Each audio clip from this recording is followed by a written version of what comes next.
Hello, good evening. I'm Laura Trant with the latest news from the south.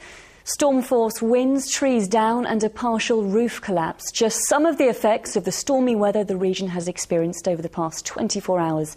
Coastal areas took the brunt, with waves crashing over cedar fences and water breaching footpaths and roads. In Bournemouth, student halls of residence was temporarily evacuated when the roof of a car park partially collapsed. Tom Hepworth has the weather roundup. Storm force winds have battered the south for most of the day. Gusts of 97 miles an hour were recorded at the Needles. These pictures taken by student Georgie Linford show the damage caused when a car park roof collapsed at a student halls of residence in Bournemouth. It was very loud. I opened my window and the blast of the wind was really strong and I couldn't push it back. It took a lot of effort to push it back, so it was a bit scary. The building was evacuated, but students were allowed to return when firefighters declared it safe. A lot of fiberglass and panels has fallen onto cars, bikes, brand new mopeds that were all under there. The fire services were there, the police and the ambulance services were called out, people were treated for shock. Now, some people living here are already questioning this building's safety. Lyme Regis House is home to 400 students at Bournemouth University, and the building work on it was only completed earlier this year. It is superficial damage, thankfully, but it hasn't affected the student accommodation at all, so students aren't being moved. But we're continuing to be vigilant on the scene. Obviously, we've sealed off the car park. Builders are now repairing the damage and clearing up the mess left behind. But the winds have also led to the cancellation of some ferry services. The Hamble lifeboat was called out to rescue a foundering yacht, and the floodgates in Lymington and Old Portsmouth were closed to protect nearby properties. The weather wasn't all bad news for everybody, though. At least one man enjoyed it. Tom Hepworth, BBC South Today. Residents have protested in Worthing against controversial plans to sell off downland next to Sisbury Ring. They gathered on the land near the Iron Age Hill Fort and let off distress flares to draw attention to the threat. Worthing Borough Council was planning to market 200 acres of land.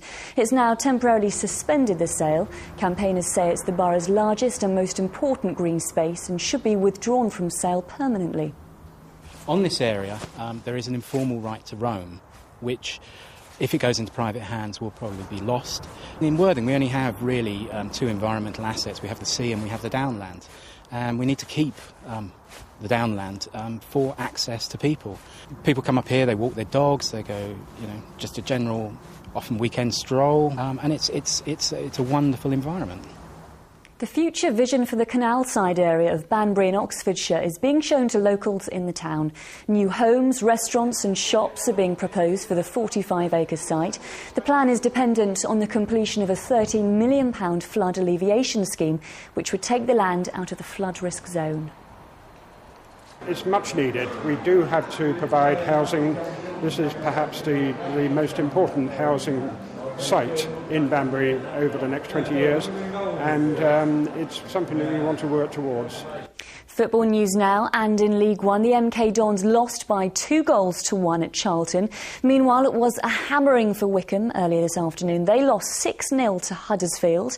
In League Two, it ended goalless between Aldershot and Macclesfield, and it was a long journey to West Yorkshire for Cherry supporters, who saw their team lose 4-0 at Bradford.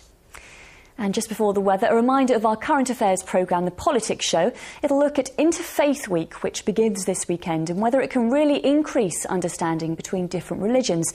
So that's from midday here on BBC One tomorrow. And on to the weather now, and let's see how many stormy winds are in store for us. Here's Sarah Thornton. Hello, a very good evening to you. Well, of course,